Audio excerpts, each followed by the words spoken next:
Welcome to the World of Intelligence, a podcast for you to discover the latest analysis of global military and security trends within the open source defense intelligence community.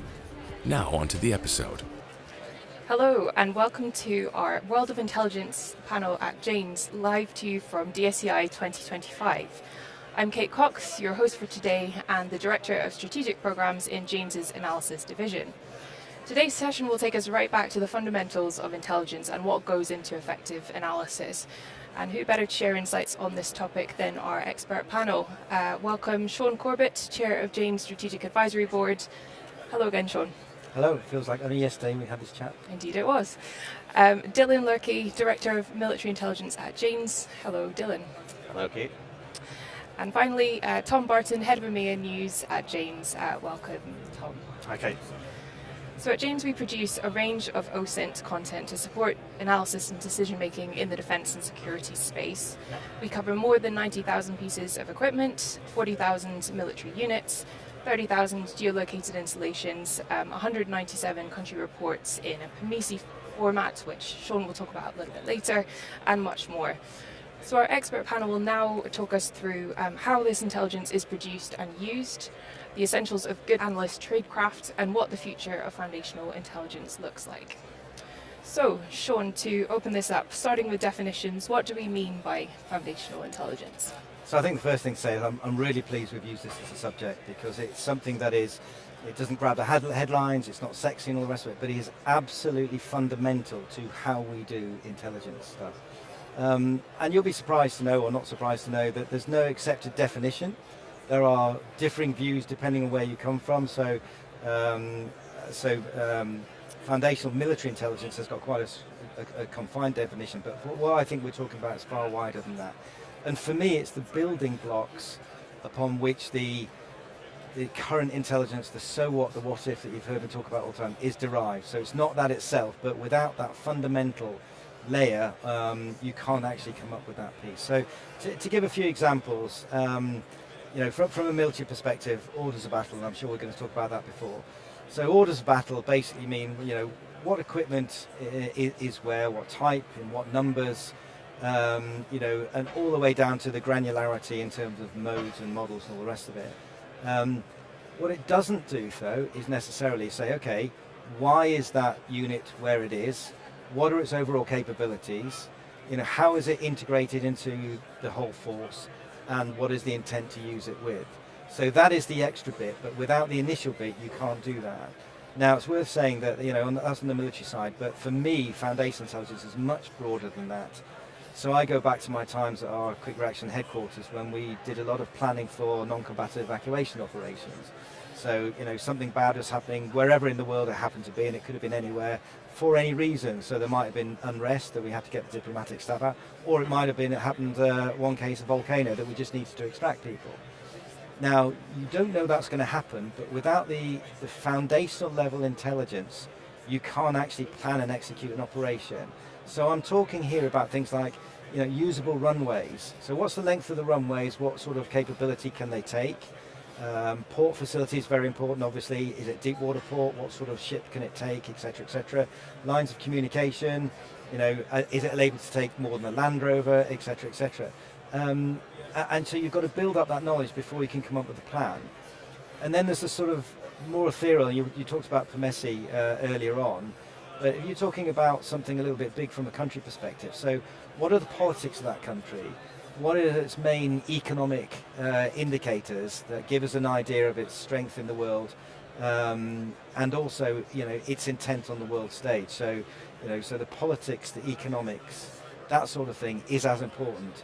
But you don't do those overnight. You've got to really work hard, and it's resource-intensive stuff to do it.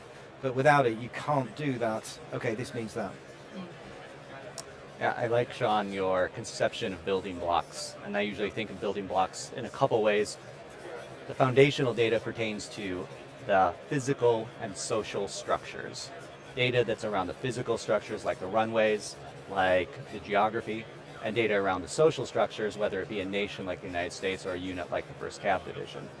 And the reason that foundational data is so important, and maybe I'm getting ahead of myself here, is that it really helps us understand the current intelligence in a better way by filling in the gaps in that current intelligence and by filling in the gaps in our current intelligence picture and our common intelligence picture. For example, if we see a piece of equipment and we have that piece of equipment linked to only certain units, we can now start to try to verify, are those units present?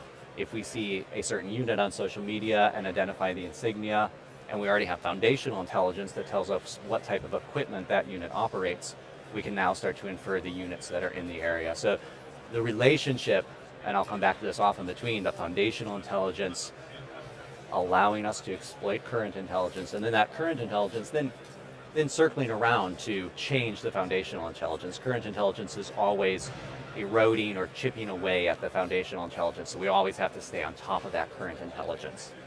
And then, of course, current intelligence eventually becomes foundational intelligence in that old military activities go into the past, they form a pattern of life picture that then again we can exploit in order to understand if a new event, if current intelligence is anomalous in any way. So that relationship is really important, but you need that foundation in order to act on anything that you're seeing now. Yeah, I think to build on that, both of those points, some of the things that we can pull through from a Jane's News perspective. So for example, if you're looking at runways and infrastructure, you can use that from an OSINT perspective to try and identify new equipment that has turned up perhaps somewhere in the middle of Africa and say that wasn't there a month ago, and then work back. That draws from the foundational intelligence, but it also then feeds back when you guys are looking at what units were present there. Well, actually, we managed at this time and place to freeze that picture in place and got some facts in that snapshot. So how do we do this then, thinking about the tradecraft of foundational intelligence? You've touched on a couple of important points there around verification, pattern of life. It'd be good to kind of explore this in relation to the different types of foundational intelligence that your teams look after. So Tom, coming first to you, how does this work in the equipment world? What does your tradecraft look like?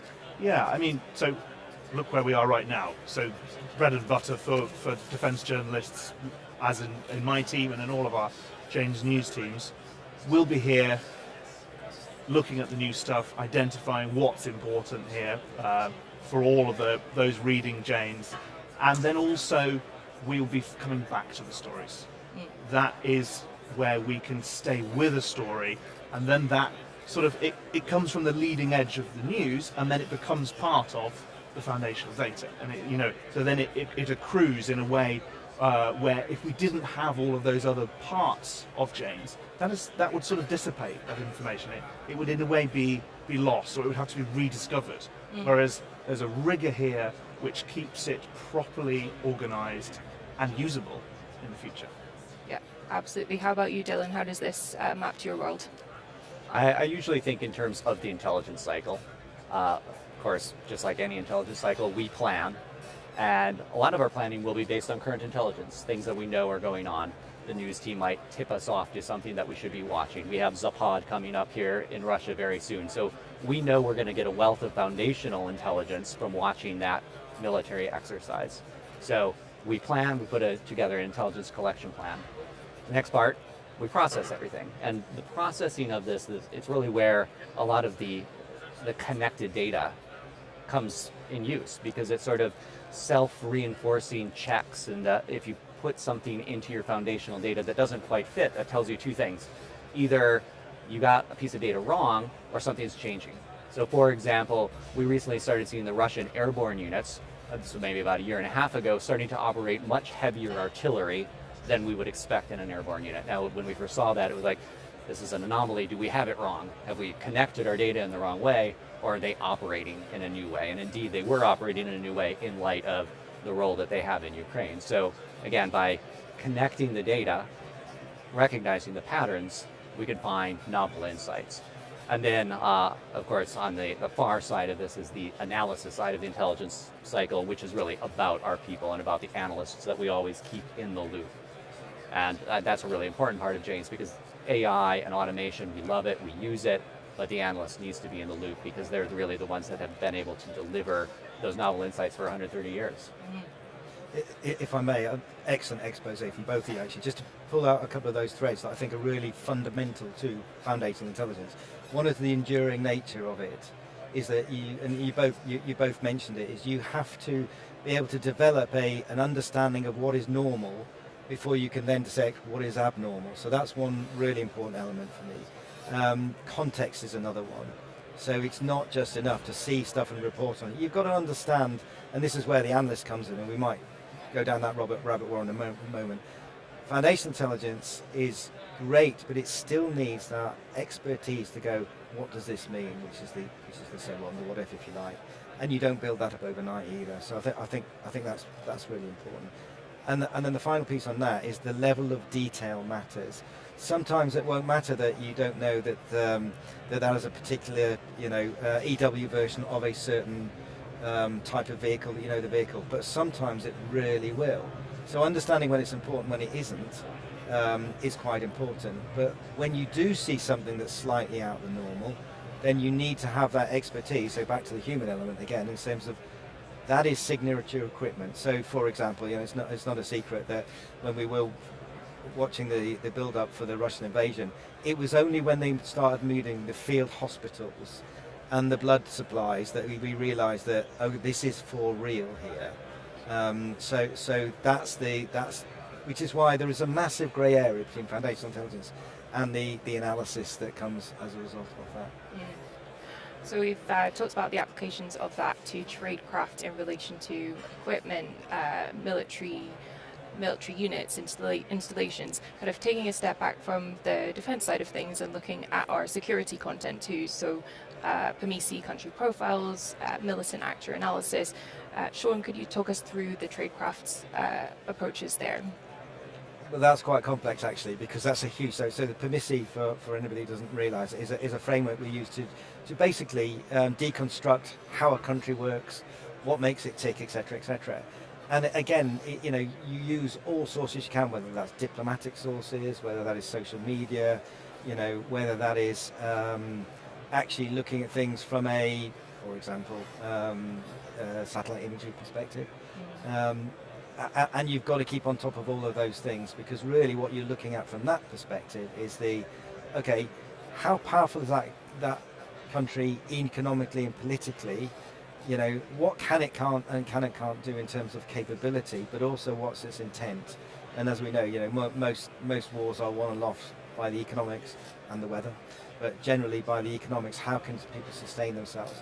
So I always go back to the example of Libya, when, although it was a reasonably high priority, nobody was looking at Libya when Gaddafi started getting extreme and Allied force happened. So we had to use open sources, publicly available information, to build up that deep understanding very, very quickly before all the expensive, exquisite collection capabilities were diverted from Afghanistan and other places to start doing the sort of the near real-time stuff. Now that was challenging, don't get me wrong, but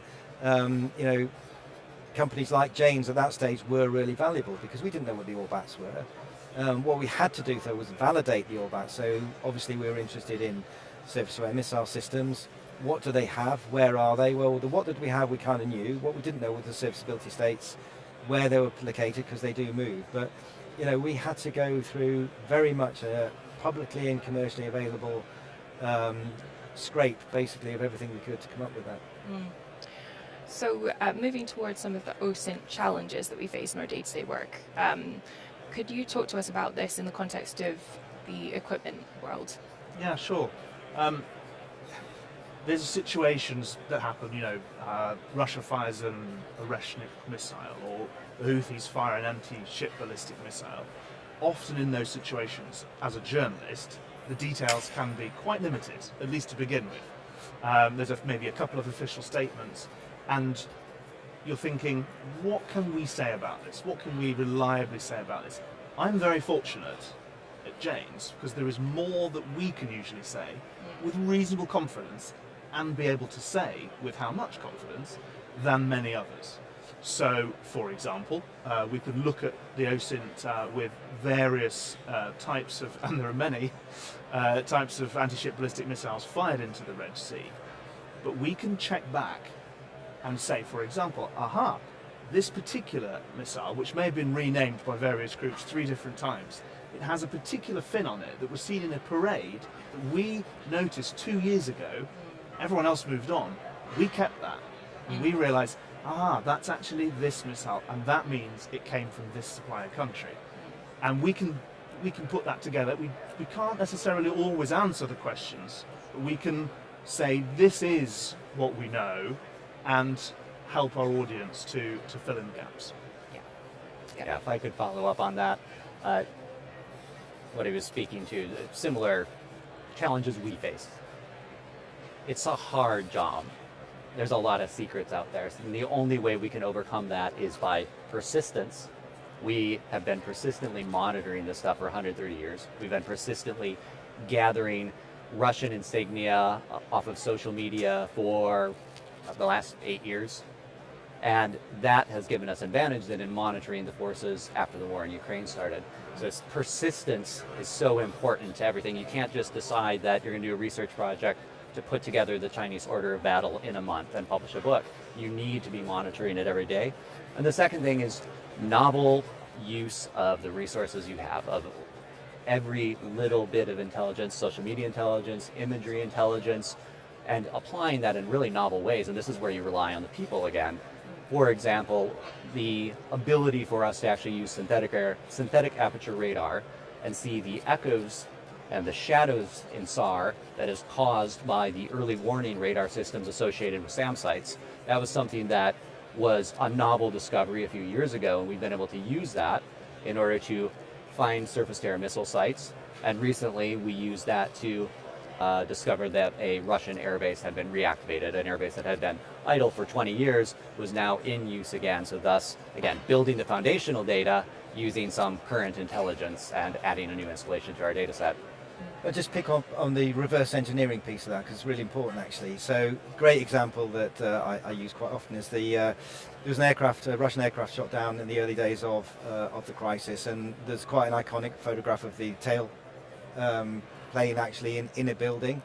Now very quickly, because the actual tail number was already referenced from an ORBAT, it was very easily to go, right, that is Su-34. But it's from this regiment. By the way, this regiment was actually in Syria up until a couple of months ago, and we now know that he's resubordinated to this particular base in Russia. Therefore, it confirms that they've taken some of their best pilots and their best trained organizations, and they're using it in anger there, but it also confirmed what it was. So that you couldn't do that without that baseline intelligence to start with. Yeah. Great. And before we move towards our takeaways from the session, one final question from me. So yesterday we talked quite a lot about the role of technology and AI in particular. So as technology continues to advance, do you think this will affect decision makers' requirements for foundational intelligence, and also will it affect the way that foundational intelligence is produced and used? So the first thing to say is that it doesn't affect the requirement, because the requirement, for all things the reason we've said, is absolutely there. What I think is quite hard for the analysts to do is to get across to people who live in a very busy world, the instant gratification cultures I talk about, to actually put the resource into doing that more methodical bit, the bit that takes a longer time, because it is time intensive, it's resource intensive, etc., etc. So the requirement is absolutely there, and we ignore it at our peril. But things like AI are there to help. There's a great example that I've just been looking at right now. So when we are doing order of battles analysis, it's quite traditional to go into commercial satellite imagery or other imagery and go, 1, 2, 3, 4, 5, 6 of those, 10 of those, etc., etc. The technology is now to the extent that you can do that in an automated way. So automated object recognition is well developed now, and with something like a 99% accuracy, as long as you've got the training data and the images go with it, you can just go, okay, that's the order of battle of that particular airfield. You can equally scale it. A great example is Russian strategic aviation. Everyone's doing it. So we can build up the entire air order of battle for this Russian strategic aviation in an automated way by making sure the satellite goes over at whatever periodicity you want it to, running the algorithms and saying, right, there's that. But it can go further than that as well, because if you put in the right alerts, say, every Tuesday morning, one or two of these aircraft go and do a training evolution, you know that the all-back's going to be reduced by a couple probably during this time. But say if you set the parameter, say, right, if 5 aircraft now are disappearing, you can put an alert, and then the analyst can get onto it and go, something has changed. So it's that change detection that is significant. You can do it the other way around as well. You can be observing airfields where there is nothing there, and then suddenly, 2 Tu-22s turn up. You go, right, okay, something significant has happened. So AI can help in terms of deciding what's normal, doing the very manual, heavy work in terms of just identifying the stuff that, okay, a good analyst will be able to do quickly as well, but not at scale. And then alert the analyst at the right time when they need to engage. So it's back to the human machine teaming piece. And they say, right, okay, now the analyst get involved and say, right, so what? And with their background knowledge, they go, oh, yeah, okay, yeah, we know that there's actually a couple of aircraft that have been up for modification, or equally, oh, hang on, we think they might have deployed to Syria, let's go and have a look there. So that's the way that automated stuff can help. But we ignore foundational intelligence at our peril. Great. Well, as we move to the close of the session, I will now ask our panelists to leave us with one takeaway from today's discussion, and then we'll open it up for a bit of audience Q&A, so there will be time for a question or two if we have any from the audience afterwards. So, Tom, would you like to lead us off? What's your takeaway from today's session? Yeah, I will leave you all shortly to go back on and wear out my shoe leather on the floors of the defence show, which is what we do. And I think it is important through AI, through all of the amazing stuff that Sean's teams and Dylan's teams can add to our reporting, is that we are part of this defence world, James, and we talk to people. We talk to people every day, from governments, from companies, and we know a lot of what we know through this wonderful old-fashioned way of talking and doing proper journalism and analysis, and understanding that from the access that we get, and we work hard to keep throughout this world. Great, thank you. Dylan? I'll just reiterate where I started, really, where foundational intelligence is essential to fully appreciate and understand current intelligence and fill in all of those gaps that current intelligence is going to have in it. You metaphors are, you use them at your peril, but you can't understand earthquakes without understanding plate tectonics. You need to have a foundation in order to understand what's going on in the satellites, in the activity on the battlefield. So again, understanding that relationship, appreciating that relationship is the most important thing we can do. Great, thank you. Sean? And I'll just triple down on that, really, say that you ignore foundational intelligence at your peril. But what that means is that we owe it to the decision makers, and particularly the people with the deep pockets and the money, to articulate why it's so important, why it's resource intensive, and why it does need to be invested on, because without it, all the good stuff, the headlines just won't happen. Yeah. Great. Well, a couple of things stood out to me. One was the importance of the continuous monitoring of trends and events over time. I think that really kind of came out from all of you. And final thing for me is that what you see as the finished piece of intelligence is really just the tip of the iceberg. There's a whole lot of really good tradecraft underpinning it all, which takes a lot of time and knowledge and expertise. So that shouldn't be understated. All right, well, that's it from our panelists, but over to you as the audience. Are there any questions that anyone would like to ask? So that question was, so James prides itself on foundational intelligence. What makes James stand out in comparison to some other companies in this regard? We love examples. So recent example is Ukrainian forces talked about using a new way of refueling, maintaining some of the aircraft that they've got. And it looked like a pretty simple, almost logistics kind of bit of information, almost a footnote. But we were able, because we have stuck with the trends throughout defence over decades, we recognise that this was part of what many people call ACE, Agile Combat Employment. It's an old Cold War thing where you disperse your aircraft so that they can't all be destroyed in the first few minutes of a conflict, and that this was evidence that Ukraine was learning and perfecting some of these techniques, which are being done now across Europe. If people are dusting off their old Cold War handbooks and learning that again. We were able to connect those dots where I think many others would have just seen quite a boring piece of logistical information. If I could add on to that as well, by comparing us to one of our largest perceived competitors right now, which is AI. And our differentiator there really is our Tradecraft. And I'll highlight in particular our sourcing. The fact that we have a huge foundational database of sources that we go to, that we've rated, that we know if they're biased, we know if they're accurate. So we know where to put them in our calculations of the ground truth. Whereas AI, in contrast, is prone to hallucinations because it doesn't rate these sources in the same way. So that's an important part of our Tradecraft that I think is a differentiator, and it's appreciated because it's in line with intelligence community directives. And so our work can go into their workflows in a much easier way. Yeah, great points. And I'll just say, it's back to, it's the data, it's all about the data. We talk about democratization of data. It's a dreadful phrase because not all data is equal. Some is much better than the other. And if you go back, I think, James, 128 years or whatever it is, that data has been built up, validated, verified, assured, and developed over all this time. So you've got an historical trail to work out how things have developed. I have to say that actually AI is very useful in terms of managing that. It's a tool, it's absolutely not driving it, and I think that human-machine teaming, which I mentioned earlier, is really important in this, but you've got to have that data to be able to come up with the good stuff. Great, thank you. So I think that's all we've got time for today, but thank you so much to our panel, to our live audience today, and of course to our podcast listeners. Thank you and goodbye. Thanks for joining us this week on The World of Intelligence.